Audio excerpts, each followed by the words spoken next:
Hello, I'm Gail Hurd, and thank you for watching Community Matters. We hope you'll continue to watch us as we discuss the issues facing our community and provide you with the resources and information needed to find solutions.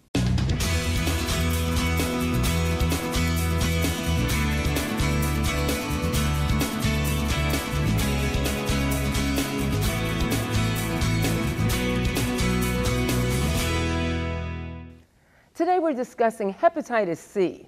Since many people can live with hepatitis C for decades without knowing it, testing is critical so those who are infected can get treated and cured. Here to help us understand Hep C is Dr. Edie Alfano-Sopsi, Wake County Public Health Epidemiologist. Thanks for joining us, Dr. Sopsi. Or do you prefer Dr. Edie? Most people do call me Dr. Edie. See, I figure. Well, listen, thank you. A lot of people, we talk about hepatitis C, we see commercials where they call it Hep C, and there's treatments. Give people an overview. What exactly is hepatitis C? Hepatitis C is an infection that's caused by a virus that can lead to serious liver damage over time. Oh, wow. Well, how would it be transmitted? It's transmitted by exposure to contaminated blood, such as injecting drugs, with sharing needles. If someone gets a tattoo from an unregulated facility.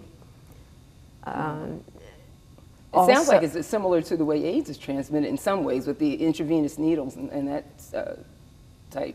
In some ways, but it has some differences. Okay, such as? Well, it's usually through exposure to blood, and although HIV is also bloodborne, there is sexual transmission. With hepatitis C, there is some sexual transmission, but not the same as with HIV.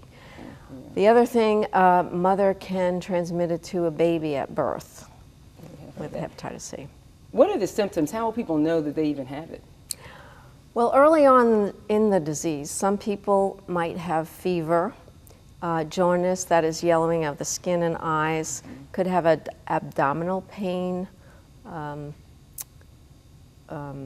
fatigue, muscle aches. But however, only about 20% of people even have symptoms. Oh, really? So that seems hard to diagnose then if they have no symptoms. Yes, about 75% of people walk around without even knowing that they have hepatitis C. That's frightening. Which is why it's important to get tested. Wow, that is frightening. Well, what are there any long-term effects, if any? Yes, there are two. We refer to this disease in two stages. The acute stage, that's about the first 6 months where they may or may not have symptoms.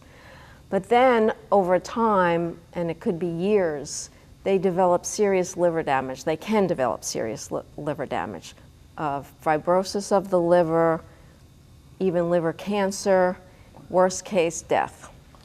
Obviously. Well, you talk about fibrosis of the liver. Can you explain a little bit more for people who don't understand? Scarring of the liver. Mm-hmm. Does that cause pain? Would you even know that you even had it if you had fibrosis? I'm not sure. Yeah, because you've heard about other things with the liver, especially for people who maybe have alcohol problems, things like that. Cirrhosis. When I hear fibrosis, I think of cirrhosis. Nothing like that happens with this, though. As far as cirrhosis, there's no similarities as far as that's concerned. It's still scarring of the liver. Oh, okay. Of the liver. Yes. We see the commercials, and I was saying this before we started, you hear people call it Hep C now. They're trying to, I guess, familiarize people with it, or maybe, I don't know if they're trying to make it less scary, but there's treatments, at least there seems to be some type of medication that we see on TV. How is it treated, and how can it be treated? Hepatitis C can be treated by medication. However, the treatment is complicated, and it depends on the stage of the disease that the individual has. So that's something that needs to be discussed with their provider. Yeah, absolutely. Especially since you said there's 75% of people who don't know they have it. Is that the main reason why we're so concerned about it right now? Because it seems like we're just, like I said, you see the commercials now, and you're hearing about it a lot more now than back in the day. We did, but then it kind of, went into the silent mode. People didn't talk about it. Now we're talking about it again. Why is that? Well, one reason is because in North Carolina, the cases have tripled from about 2010 to 2014. So we are seeing an increase in the number of cases of hepatitis C. Yeah, wow. Is you're talking about North Carolina? Are we the #1 state? Is there any state that has more? That you know. I know you obviously only deal with Wake County and some of the North diseases Carolina. here in this area. Is it shocking the numbers that you're seeing now? It's concerning. Yeah, It's very yeah. concerning. That's something else, I tell you, because like I said, we've heard about it, and I know that you, being an epidemiologist, you deal with all types of diseases and afflictions, if you will, disease states, as you call it.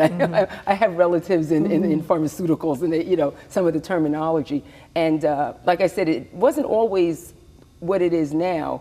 But do you have any idea? And I'm kind of going off script.